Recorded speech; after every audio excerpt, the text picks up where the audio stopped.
As the host of Neutralize the Mama Trauma podcast, I am delighted to be able to bring you this podcast. My name is Wendy Lopez, and I would like to introduce myself to you.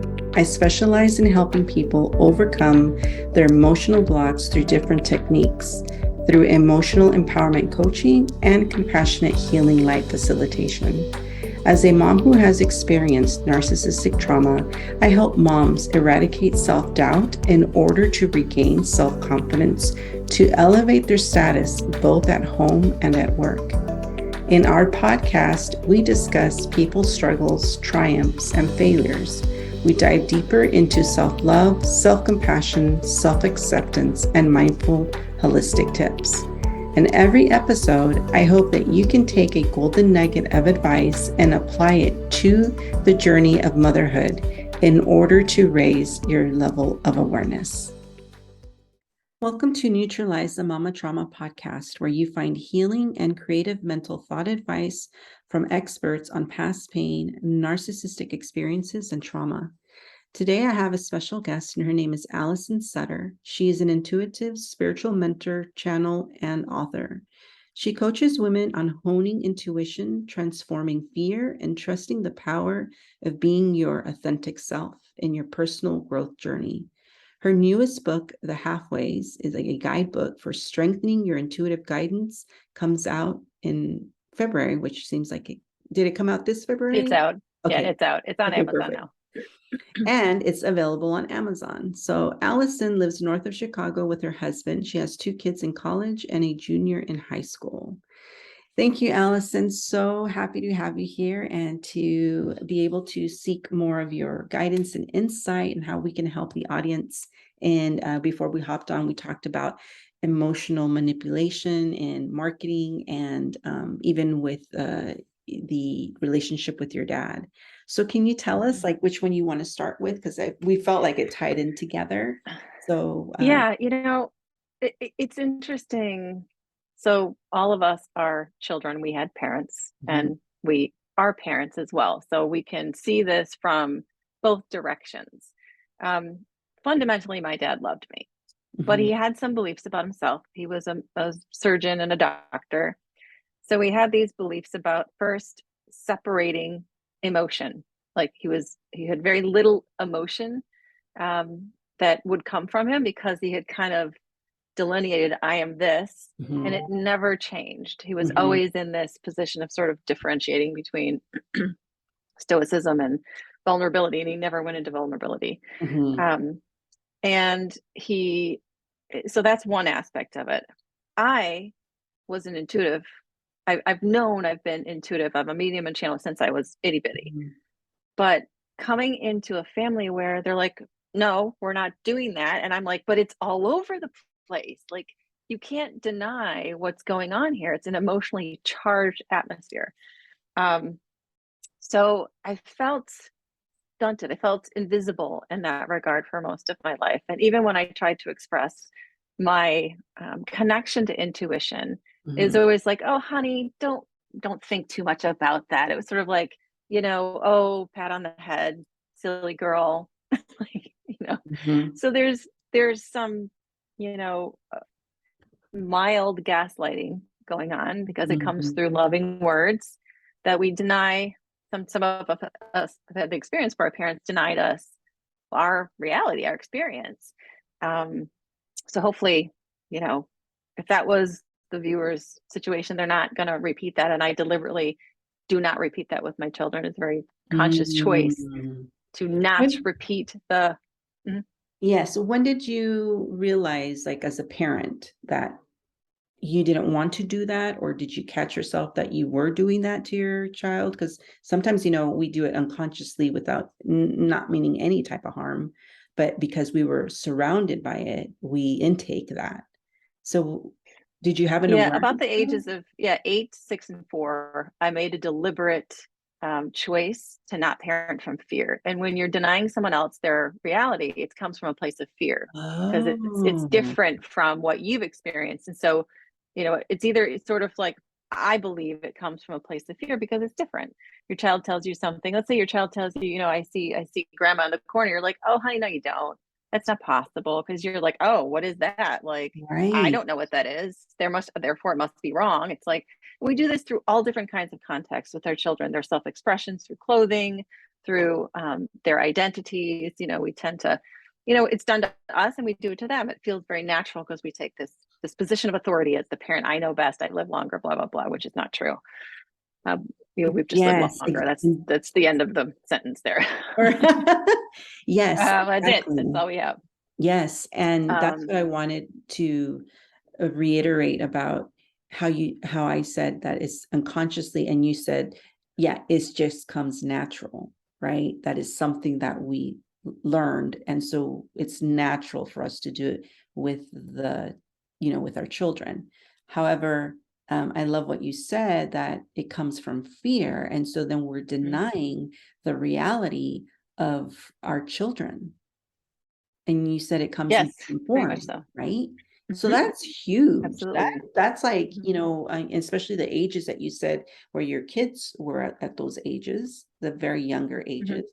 And it's so important where that is where we start creating our belief system Hmm. and our Yeah, personality. well, it's created long before that, but we have to pay attention to the subtle variations of when we're saying something to our children out of a sense of fear. And if it's habituated fear, it's going to feel comfortable because you've just been doing it over and over again. And so you're less likely to be like, oh, that's just concern. I'm just concerned. I'm worried. No, you're actually scared. So it's okay. We were all there. It's fine. We just want to Right. change it. So, Right. And one thing, I know I've read books on this, but from like infancy to like 7 years old, I've read that they're in theta state. So that's where they're grabbing like all this on a cellular memory. They're mhm, all reaching for this information on a cellular memory. So it's mhm, so important for us to really know from even when we're pregnant, to really start seeing how our mindset is as a parent. mhm. And a lot of it is based on fear, unfortunately. It's just Mhm. and when we label it as I'm worried about you, honey, or I just don't want you to get hurt, honey, that's fear. It's fear of them, whatever. It's just fear. So I made a Exactly. decision. I'm like, I can't go forward. So I did things like by the time they get to fourth grade, I disengaged from their schoolwork. I said, it's yours. It's your relationship with school. It has nothing to do with me. I'm not going to do your homework. I'm not going to ask you about it, things like that. Um, I never dressed my children, so I did not hamper their clothing expression. I Mm, bought within our budget, but mm, it was like, you like it, you want it here, it's fine. Never told them who their friends should be. Like I stepped back and I said, and I realized that sometimes I would have the narrative going in my own head about, boy, I don't want them to turn out like me because I mhm, had a lot of trauma in my youth. mhm, I mean, a lot of trauma. Um, so I just was very cognizant of what is my story playing and how am I projecting it and where is that fear coming mm. from so Right, that I didn't speak from that place. right. So true. And we were talking about too, like how it could have translated with this event that you had with the emotional manipulation with marketing. Can Hmm. you talk to us about Yeah. So I saw this guy on the internet. He was very popular and well known. He was in a well known movie many, many years ago. And so I connected with the organization and I talked to somebody who was in the marketing department in this. And in hindsight, I realized there's a great deal of stimulation of fear in the marketing conversation. Like, oh, you know what? Don't lose out on there's like, don't lose out on this opportunity. And, we're the only ones who can help you in this regard. Like, there's a lot of fear involved in marketing conversations because they want you to buy their stuff. Um, so I did end up investing. Ultimately, when all was said and done, it was between $15,000 and $20,000 that I invested. And what I realized once I got into this supposed personal development program, it was actually standardized personal development. It was standardized education got under the guise of personal development because the guy said, well, here's what you're going to do. You're going to give your clients this workbook and they're going to fill it out. And then you're going to tell them to watch these DVDs like twice a day. And I was like, oh, yeah, I could do that. And then over time, I realized, first of all, that doesn't work. That's standardized education. That's not personal self-help development. It's completely Mhm. different. But I realized he kept putting this carrot out there, like spend more money on this next seminar, and then I'll really teach you. we get to the seminar, he'd be like, here's a brochure. Now you and this person talk about this brochure and sell them on it. I'm like, am I in Tupperware? Like, what is this? I'm not in Tupperware sales. Like, you give us no business training. It was very archaic. I mean, the guy had like a Rolodex. He's like, call everyone you know. It works for everyone. I'm like, oh my God. In hindsight, it was horrific. It was a train wreck. Goodness. But you know, this gentleman had a very soft-spoken way about him too, because he wasn't yelling.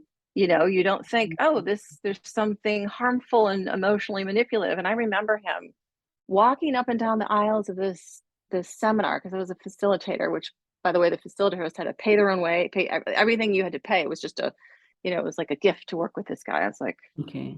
it sort of got in the head and messed with people.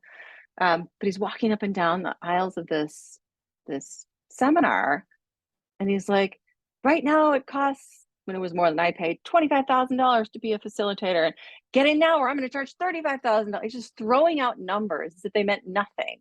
And there was this woman sitting at my table. She mortgaged her house to spend 3 days with this guy. She paid $15,000.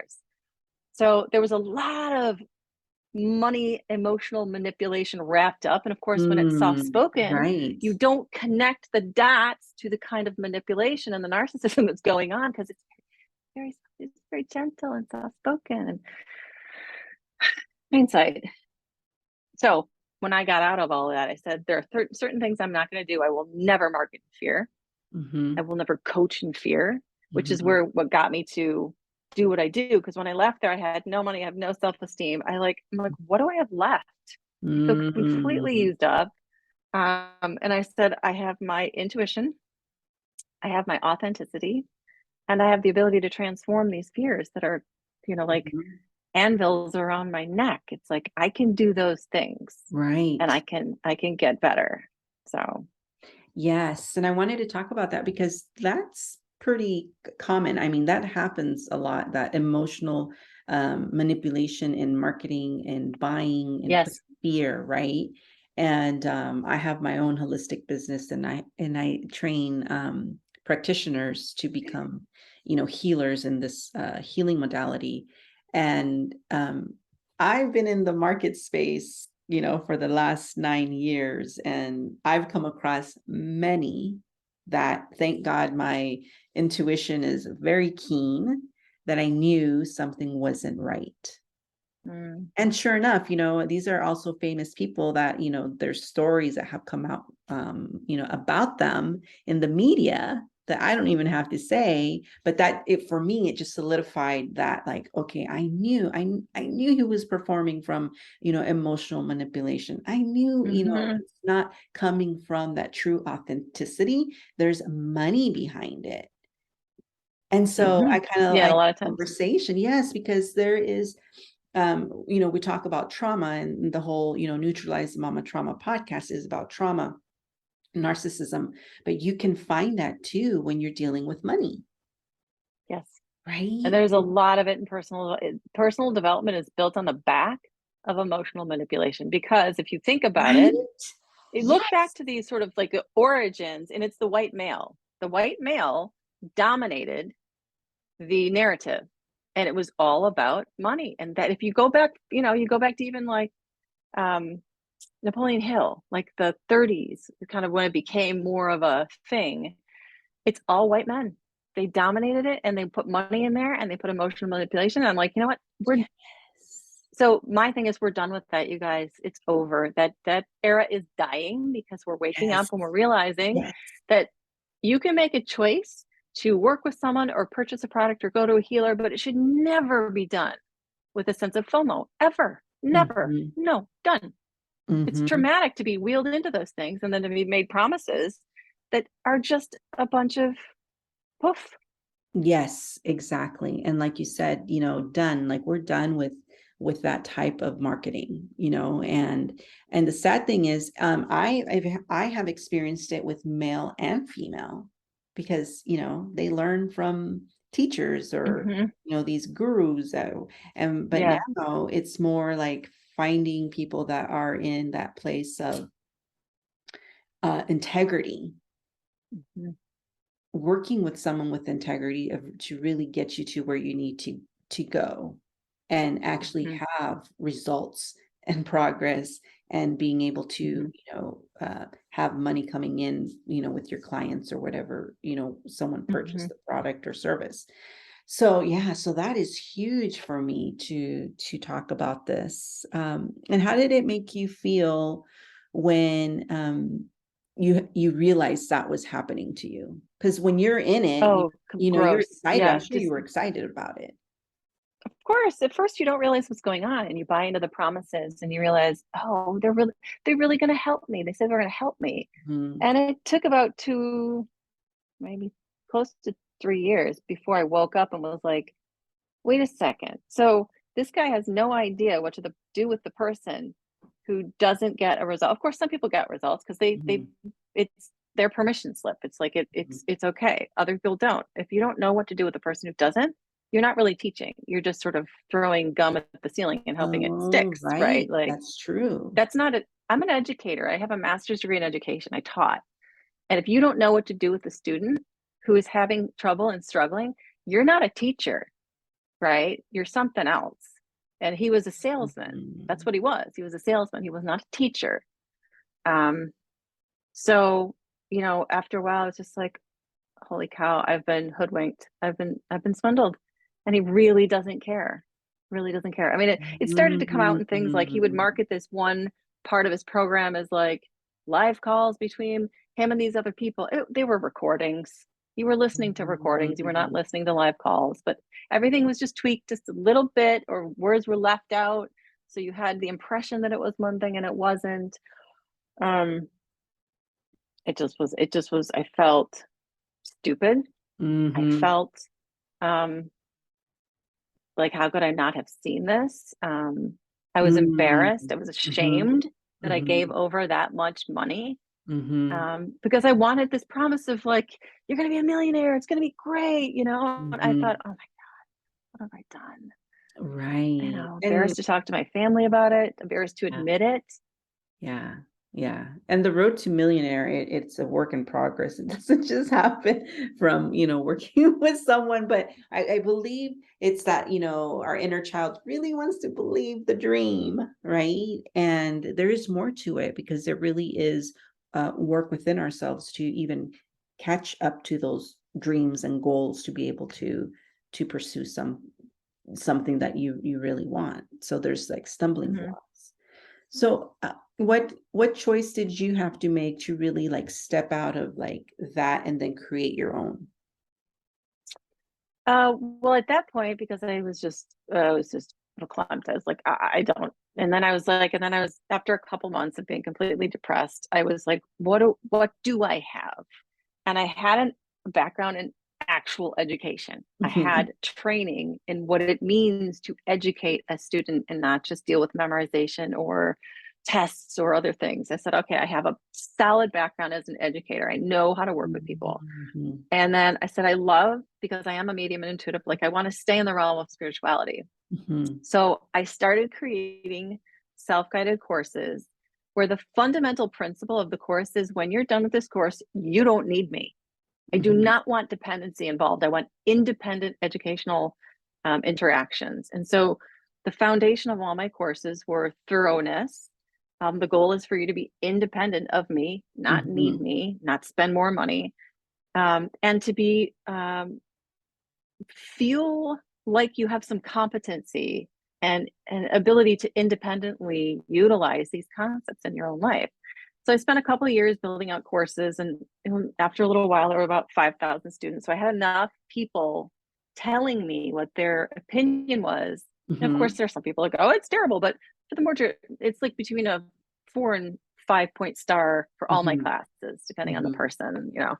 Um, but I realized, okay, I can do this. And then after I got several years worth of feedback, I then started to hone in on the specifics of intuition, authenticity, and transforming fear. And then I was like, okay, I want to work with people. I want to take the perfectionists, the people pleasers, the ones who are anxious, who have those negative thoughts, and I want to help Mhm. them Mhm. with these three components have some level of competency, Mm-hmm. so that they, when they intersect with their own life, depending on whatever topic matter, they have this core competency Mm-hmm. that they feel like they can rely on, which is what saved me. Because that core competency in teaching it and writing about it, I became it. I had to lean I on it. I love had to that. make sure Yes. it worked. Right. And one thing that came out of that is I realized, when you hone your intuition, an organic byproduct is confidence, because so many women, so many people struggle with self-confidence, truly understanding that they have these immense talents and gifts, and feeling confident in that. It is a natural, like when you hone your intuition, you don't have to try to be confident. It becomes this Mm-hmm. natural evolution. Mm-hmm. Um, so, then I started just, you know, realizing that these things are so important. They're just essential. And parents themselves can use their intuitive guidance. And I never give tips. I never tell people what to do, but I can give you a formula that when you utilize it, you yourself can make a determination in that moment. What is my next best step? Right? Because Right. that's ultimately, I could say meditate for 6 days straight, or no, no, Mm-hmm. no, no. All of that would be standardized prescriptive learning, but I can give you a formula where if you apply it based on your situation, you will find the next best step, leading you down a path of least resistance to your best outcome. Mm-hmm. Right. Right. So I like that you said about confidence, right? Because many women lack confidence, and the emotional manipulation that we were talking about earlier, it really depletes our confidence of who we are, even as women. And so trusting our intuition really Mm-hmm. becomes diminutive to our ability to make trusted decisions, Yeah. right? Where we have a lot of self-doubt. Yeah. So, Because most of my life, I gave my power away to other people to sort of create my narrative for me. I gave it to my yes, father. I gave it to my family. I gave it to the outside world. I gave it to this dude who claimed he had all these amazing things. It's like, so after that, I was like, nah, no, I get to follow yes. my intuition, and your intuition separate. Your kids have their own inner guidance system, and it may not. And there's a story I write about in my book where I followed my intuition against the guidance of my father, right? So when you're a parent, you have to realize they may not be defying you, they may be following their intuition, right? Mhm. So you got to take everything with a grain of salt. Right, right, right. And so, speaking to moms that are in trauma in situations, with your expertise, can you tell us how self-doubt can come to them, like like an example of a concrete problem of self-doubt, like how, because sometimes they don't know that they're there, right? Sometimes we don't have that awareness, we're just stuck in the issue. And how would self-doubt come through as a problem for them? Well, it comes through as a feeling. It comes through like a feeling of constriction. So pay attention to how you feel. That's the Okay. most um, immediate way, because sometimes you get lost in your head, you get jumbled up, and you don't really know what's going on. So there are two ways to define whether a sensation is what you call positive or negative. Okay. Pay attention to how it feels. Does it feel constricting? Do you feel as if not only does your body begin to come in, do you start to mirror the sensation? Maybe you get um, some tension, you get some stomach problems, you get a ache somewhere. Like, Mhm. does it feel like there's this sort of inward constriction, or, and everybody has familiarity with these, does it feel like it's just there's an expansion and an ease to the situation? So you don't have to pay I attention like to the that. words quite at the beginning, because it Mhm. may pay more attention to how it feels, and you will know whether you are entering the realm of doubt, anxiety, frustration. In my book, it's called a scale of emotional resonance, and basically it's a guide to tell Mhm. you, based on words that I picked up that I just use in my own life, whether you are trending away from your unconditional loving inner being, or whether moving towards with Oh, common okay. words. Okay. Mm-hmm. So you can tell based on, and there's infinite words in the English language. So whether Right. I get up a dictionary and look up synonyms for the words that I gave, if you don't think those words match words you Mm-hmm. use, but look up synonyms for those words so that when you use them, so that's another, so once you're familiar with how is it feeling, you can say, well, what words am I hearing? What words am I using? And then that will sort of strike up an awareness about, oh, okay, I get it. This is trending towards fear. It's trending toward constriction, which is self-doubt is one of the Mm-hmm. steps along the path of the spectrum of emotion. Um, and then when you get there, you can first of all relax. Don't cut yourself some slack. It's okay. Um, but I can give you the formula that can help you step by step based on all the specifics. And when I say specifics, I don't just mean external. I say the Mm-hmm. formula is literally the foundation of this reality, and it's both your external world, but also your internal world. It Right. works with the Exactly. functionality of that. So, Yes, absolutely. Okay, beautiful. Yeah, I just wanted to get your expertise on that because I know that, if someone is stuck in a narcissistic relationship or some type of trauma, um, because of the excessive abuse, whether it's mental, emotional, verbal, mhm, physical, um, we start to learn to doubt and our intuition gets, jumbled up. mhm, But I really like what you said is listen to your body, and your body mhm, will tell you if you're mhm, moving away from unconditional love or if you're coming to unconditional love, right? Yeah. mhm. So I like that guiding system right there. Yep. So can you tell us where moms can find you online? Mhm. You can just visit me at my website. It's AllisonSutter.com. It's ALLISONSUTTER. That's kind of a central place. I'm on Instagram, Allison Sutter 3.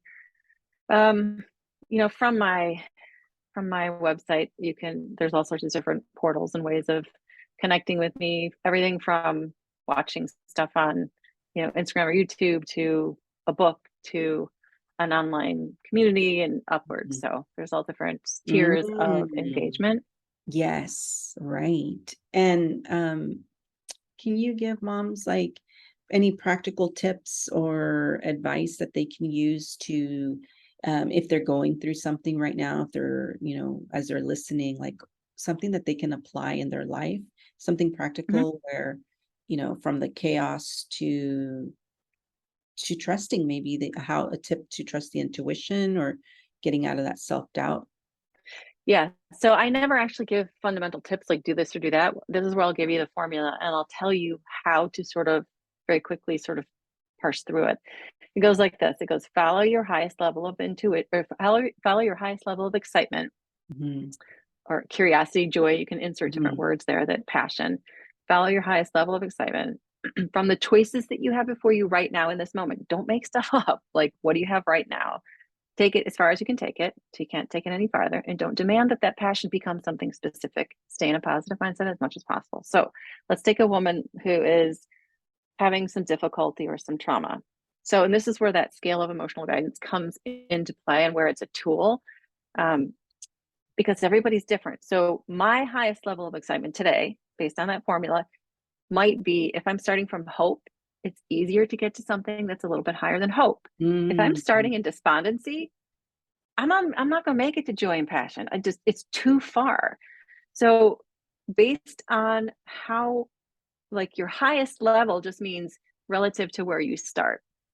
So you mm, want to find something that's just a little bit better. Like if you're fearful, you might recognize, and I can give mhm. examples of this too. Like anger is a step towards freedom on the emotional scale. So if you're going from fear or despondency to anger, you're actually moving in the right direction. Oh, okay, So okay. so that would be your quote unquote highest level of excitement would be to process and move through that and do something that expresses that energy because it's you're moving in the right direction because when you look at the spectrum. Um, So that's a very common thing, or going from like anger to annoyance would be a step towards something that's a little bit higher in your level of excitement. So I hope that makes sense. Like you got to start Mhm. where you are, Okay. pick the thing that's the most exciting based on your ability to access and be aware of these emotions. Anything that you have before you, don't sit there dreaming about stuff that isn't happening. What do you have today? What do you have right now in this moment? Can you go Mhm. pet your cat? Can you take a walk?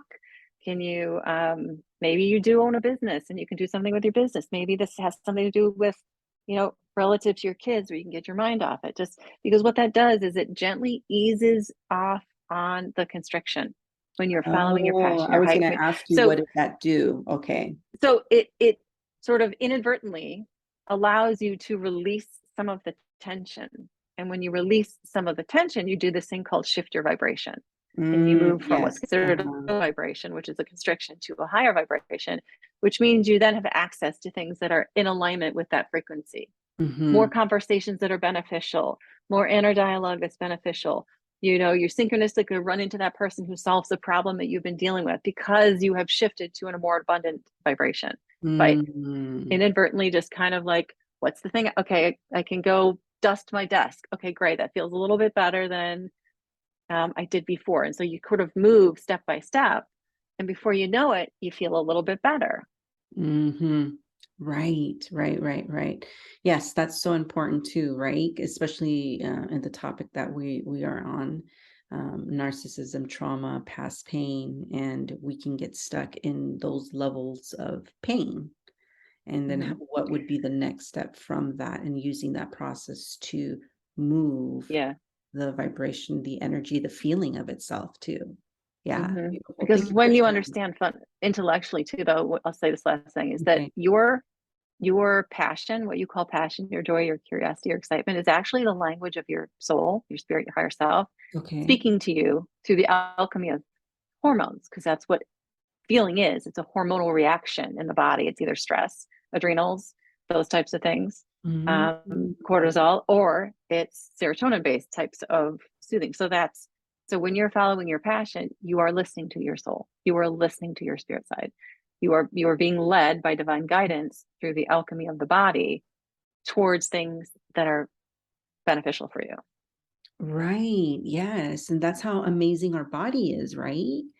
It's Mm-hmm. so amazing how it all works together, but we have been programmed, believed to be separate from everything. And I love what you said, how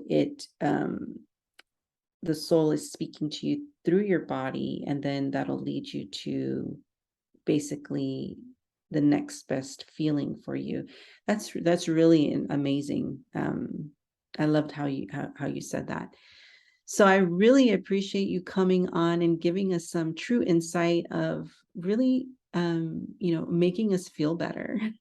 Because that's what we Of course. need, I mean, I Yes. feel that so much. I mean, this is why I have the podcast, and is to make moms feel better, learn how we can move from, like you said, from the reality that we're in right now, just move up a little bit, and to get Mm-hmm. that, energy moving, those thoughts moving, so we can have those better thoughts, those better feelings, and feel healthier and more loving to Mm-hmm. ourselves, right? Because Absolutely. it's a Yeah. process, and every day is a process and a journey.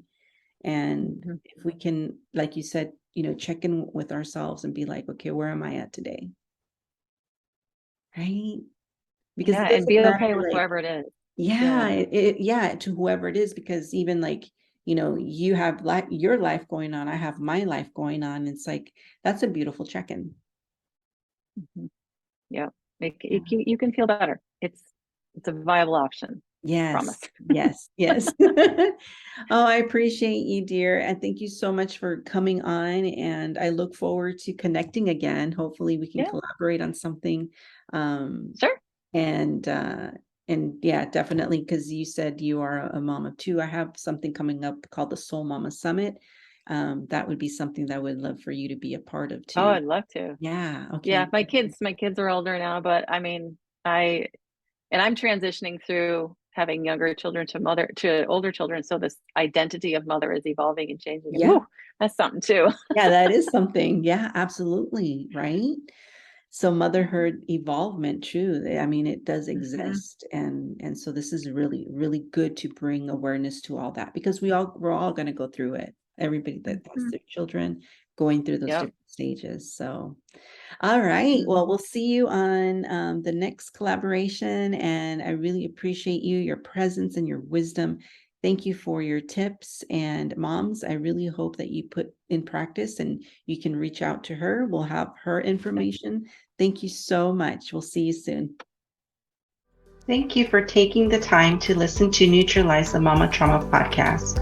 If you haven't already, please hit the like and subscribe button so you don't miss any new episodes. It would also mean the world to me if you're able to take a moment and rate and review my podcast on how it was helpful to you. Also, please connect with me on my social media platforms. Thank you so much, and I hope to see you in the next episode.